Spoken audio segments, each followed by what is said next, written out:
Halo sahabat nonton, siapa nih yang penasaran dengan kelanjutan cerita dari drama The Witch? Yuk kita mulai jalur cerita kelanjutan episode 7 ya. Sebelum Mi Jung turun menemui Dong Jin sudah mengatur timer di jam tangannya. Karena menurut kesimpulan penyelidikan yang Dong Jin lakukan, para pria nggak boleh melewati batas 10 menit untuk berinteraksi dengan Mi Jung. Kemudian Mi Jung turun untuk membukakan gerbang pintu bagi Dong Jin. Tapi tanpa aba-aba, Dong Jin langsung menyelonong naik ke atas untuk menaruh pesanan Mi Jung. Dong Jin juga membantu Mi Jung mengecek semua barang tersebut sesuai dengan pesanan Mi Jung. Lalu Mi Jung membayar Dong Jin secara tunai dan menandatangani konfirmasi pemesanannya. Sebelum Dong Jin pergi dari sana, Mi Jung menyatakan rasa terima kasih kepada Dong Jin karena pelayanannya. Dong Jin segera berlari keluar dari apartemen Mi Jung dan mendapati kalau tadi dia berinteraksi dengan Mi Jung selama 8 menitan. Dan benar aja, nggak ada hal apapun yang terjadi kepada Dong Jin. Bahkan di hari-hari berikutnya pun Dong Jin aman-aman aja. Karena itulah selama beberapa hari, Dong Jin mulai menguji kesimpulannya.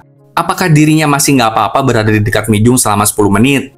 Jadi Dong Jin masuk ke apartemen Mi Jung, lalu menaiki tangga, kemudian berdiri di batas pagar menuju ke rumah Mi Jung. Dan hasilnya, aman-aman aja tuh. Selanjutnya, Dong Jin ngetes lagi nih. Kali ini, Dong Jin ingin berada di dekat Mi Jung lebih dari 10 menit. Seperti biasa, Dong Jin mulai menaiki tangga dan berhenti sampai ke batas pagar menuju ke rumah Mi Jung. Setelah lebih dari 10 menit lewat 14 detikan, Dong Jin mulai berjalan keluar dari apartemen Mi Jung. Tapi di tengah perjalanannya, Dong Jin terjatuh di tangga apartemen. Hal ini menyebabkan kaki Dong Jin terluka. Setelah kejadian ini, Dong Jin mengkonfirmasi kesimpulan nomor satunya. Kalau waktu untuk berada di dekat Mi Jung itu memang tidak boleh lebih dari 10 menit. Di hari Selasa lainnya, Mi Jung kembali memesan barang dari swalayan. Dan Dong Jin yang mengantarkan pesanan tersebut. Seperti sebelumnya, Dong Jin mengecek pesanan tersebut. Dan kali ini, Mi Jung membantu Dong Jin untuk mengecek pesanannya. Tapi ketika Mi Jung hendak membayar dengan kartu, Dong Jin tidak membawa alat bayarnya. Karena itulah Mi Jung masuk kembali ke rumahnya untuk mengambil uang tunai. Hal ini tentu aja membuat Dong Jin gelisah. Karena jam sudah menunjukkan 8 menit dia berada di dekat Mi Jung. Untung aja, sebelum 10 menit, Mi Jung sudah keluar untuk membayar Dong Jin. Dengan terburu-buru, Dong Jin menuruni tangga apartemen. Tapi saat Dong Jin sudah tiba di luar, tiba-tiba sebuah palang copot dan mengenai Dong Jin. Saat dirawat di rumah sakit, Dong Jin bertanya-tanya apa yang salah kali ini. Karena sepertinya kemarin dia nggak sampai 10 menit berada di dekat Mi Jung, yang harusnya aman-aman aja. Dong Jin jadi bertanya-tanya, apakah pembicaraan dengan Mi Jung juga harus dibatasi? Di hari Selasa selanjutnya, Mi Jung kembali memesan bahan pangan dari swalayan. Sebelum turun ke bawah, Mi Jung sudah mempersiapkan sebotol minuman untuk Dong Jin. Tapi Mi Jung langsung kecewa karena ternyata bukan Dong Jin yang mengantarkan pesanannya itu. Setelah beberapa hari berlalu, Dong Jin sudah merasa baikan nih. Tapi kali ini dia memakai baju perang untuk melindungi dirinya. Mulai dari ujung kepala sampai ke ujung kaki. Akhirnya, hari Selasa pun tiba kembali. Dong Jin kembali mengantarkan pesanan Mi Jung. Kali ini, Dong Jin mulai menghitung berapa banyak dialog yang dia dan Mi Jung lakukan. Tapi hitungan Dong Jin teralihkan karena Mi Jung menanyakan tentang tangan Dong Jin yang terluka. Mi Jung tanya apakah Dong Jin terluka setelah kemarin itu mengantarkan pesanan Mi Jung. Dong Jin menenangkan Mi Jung dengan membohonginya kalau dia terluka saat sedang berolahraga. Setelah itu, Dong Jin pun kembali mengendarai motornya untuk kembali ke swalayan. Tapi dia langsung mengalami kecelakaan. Hal ini mengkonfirmasi kesimpulan kedua Dong Jin, di mana melakukan percakapan lebih dari 10 dialog dengan Mi Jung itu berbahaya. Tentu saja, kali ini Dong Jin masuk lagi ke rumah sakit untuk mendapatkan perawatan. Makin lengkap deh itu perban di badannya. Kali ini Unsil menjenguk Dong Jin. Unsil dengan khawatir menanyakan apakah Dong Jin baik-baik aja. Dong Jin hanya tersenyum sembari memberitahu Unsil kalau ada beberapa kesimpulan yang sudah terkonfirmasi. Unsil yang melihat keadaan Dong Jin memperingatkan Dong Jin untuk berhenti saja sampai di sini. Tapi sepertinya Dong Jin yang nggak mau begitu aja berhenti. Setelah beberapa waktu berlalu, Dong Jin akhirnya udah sepenuhnya sembuh. Saat di rumah, Dong Jin melihat Mi Jung dari jendela rumahnya. Mi Jung sedang bersiap pergi untuk berjalan-jalan dengan bus.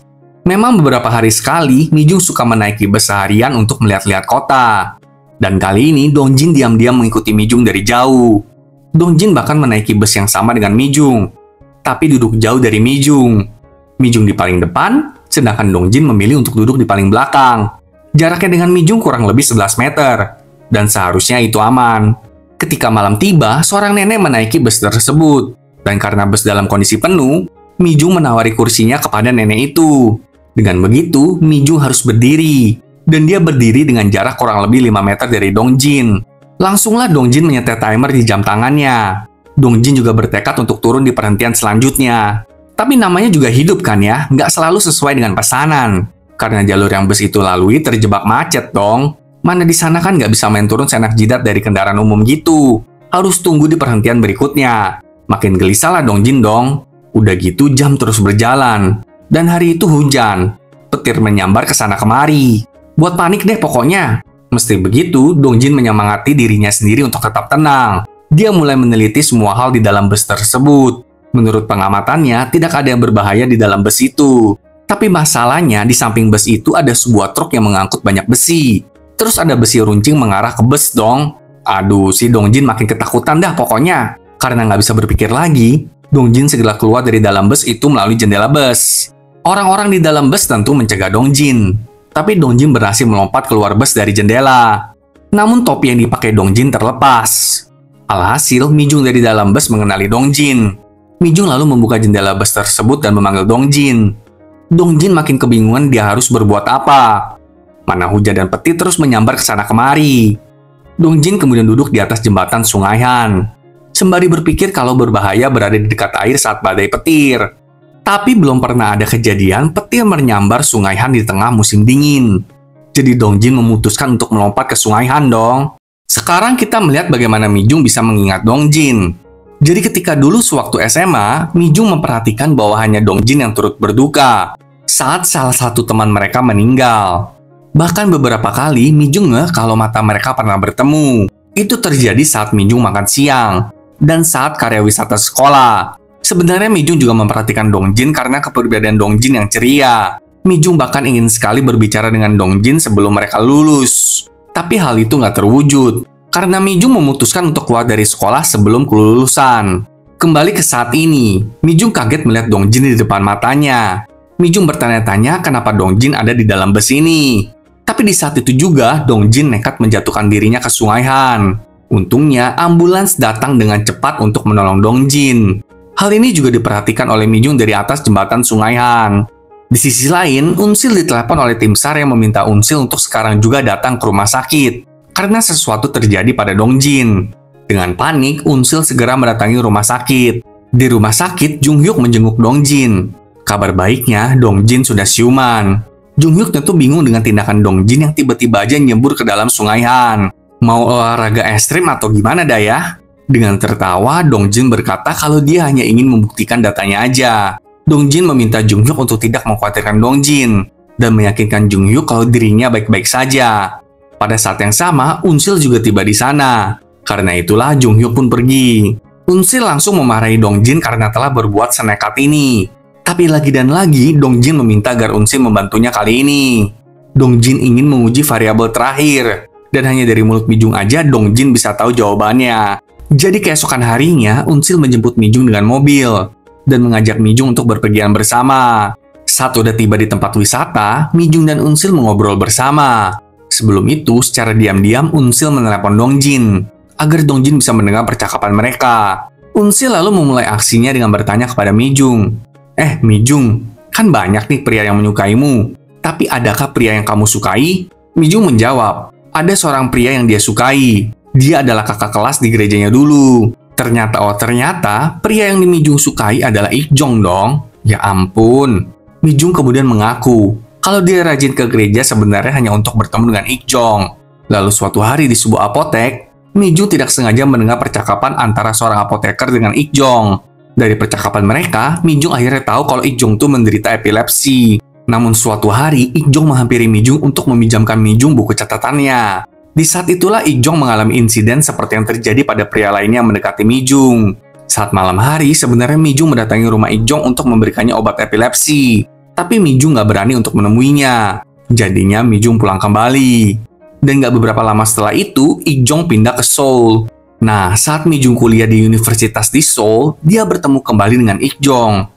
Ik-jong memberikannya selamat karena Mijung berhasil masuk ke universitas tersebut. Mijung berkata kalau semua ini berkat buku catatan dari Ik-jong waktu itu. Tapi Ik-jong nggak ingat tentang buku catatan itu. Saat Mijung menyadari kalau Ik-jong tidak ingat telah memberikannya buku catatan, Mijung pun melupakan rasa sukanya kepada Ik-jong. Mendengar keseluruhan cerita ini, Unsil jadi kesal. Karena Ik Jonglai menyebarkan rumor buruk tentang Mi Jung di universitasnya dulu itu. Sampai akhirnya Mi Jung tidak melanjutkan kuliah.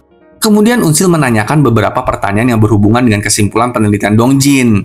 Setelah Mi Jung menjawab semuanya, Dongjin dan Unsil menyadari kalau Ik Jong melakukan semua kesimpulan tersebut. Tapi kenapa Ik Jong tidak meninggal?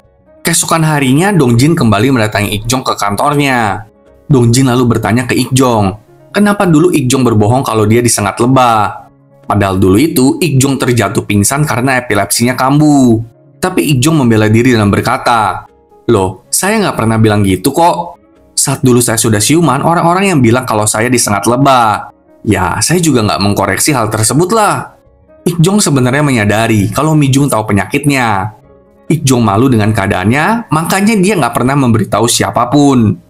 Tapi Ik Jong bersyukur karena Mi Jung menutupi hal tersebut saat epilepsi Ik Jong kambuh di depan umum. Ik Jong juga berkata kalau dia nggak pernah menyuruh Mi Jung untuk berbohong seperti itu kok. Mendengar hal ini tentu membuat Dongjin emosi. Dongjin bertanya, "Lah, terus kenapa kamu bersikap seolah-olah itu terjadi karena Mi Jung? Kamu loh mengorbankan orang lain, hanya untuk menutupi kondisi penyakitmu aja. Bahkan kamu yang menyebarkan rumor kalau Mi Jung adalah penyihir saat di universitas dulu itu. Kamu nggak tahu ya betapa Mi Jung terluka karena hal itu." Dongjin lalu memperlihatkan buku catatan yang dulu Ik Jong pinjamkan kepada Mi Jung. Dongjin mendapatkan buku catatan itu karena Dongjin pernah melihat Mi Jung membuangnya. Jadi Dongjin mengambilnya kemarin itu. Ternyata di belakang buku catatan itu ada puisi dan pernyataan suka Ik Jong untuk Mi Jung. Jadi Ik Jong tuh sebenarnya melanggar kelima kesimpulan penelitian Dongjin. Tapi Ik Jong nggak kehilangan nyawanya karena Mi Jung menyukai Ik Jong. Hal ini sangat membuat Dongjin dongkol, karena Dongjin merasa Ik Jong nggak pantas mendapatkan pengecualian seperti ini. Kemudian Dongjin dengan putus asa kembali ke rumahnya. Dia merasa sangat frustasi dengan semuanya. Tapi Dongjin akhirnya menyadari dengan pasti kalau hanya orang yang Mi Jung sukailah yang bisa melanggar semua kesimpulan tersebut. Di hari-hari berikutnya, kita melihat Dongjin dengan sekuat tenaga melatih fisiknya. Dongjin sepertinya ingin mempertaruhkan hidupnya agar Mi Jung menyukai dirinya. Ini ibarat lagu lah, aku bisa membuatmu jatuh cinta kepadaku meski kau tak cinta kepadaku. Sebelum melakukan aksinya, Dongjin mengirim pesan kepada Jung Hyuk, mengatakan kalau dia akan menemui Mi Jung. Dongjin juga mengirim pesan kepada Unsil, dan mengatakan rasa terima kasihnya untuk bantuan Unsil selama ini. Setelah itu, Dongjin menulis "Shine on You" di jendela rumahnya, lalu berkemas dan meninggalkan ponselnya di dalam rumahnya. Dongjin lalu membawa kopernya dan mendatangi apartemen Mi Jung. Dia menyetel timer di jam tangannya. Dongjin pergi menghampiri Mi Jung ke rumah atapnya. Di sana, sembari menghitung jumlah percakapan di antara mereka, Dongjin mengakui kalau dia adalah kurir swalayan yang kemarin itu. Dongjin juga mengeluarkan sebuah kotak, mengatakan kalau itu adalah pemberian dari teman-teman di kampung halaman mereka. Sebelum pergi, Dongjin meminta agar Mi Jung menjalani hidupnya seperti orang normal lainnya. Setelah mengatakan banyak hal yang lebih dari 10 percakapan, Dongjin meninggalkan apartemen Mi Jung. Tapi sebuah truk tiba-tiba datang mengarah kepada Dongjin. Apakah Dongjin akan selamat? Mari saksikan episode terakhirnya minggu depan ya sahabat nonton. Sampai jumpa.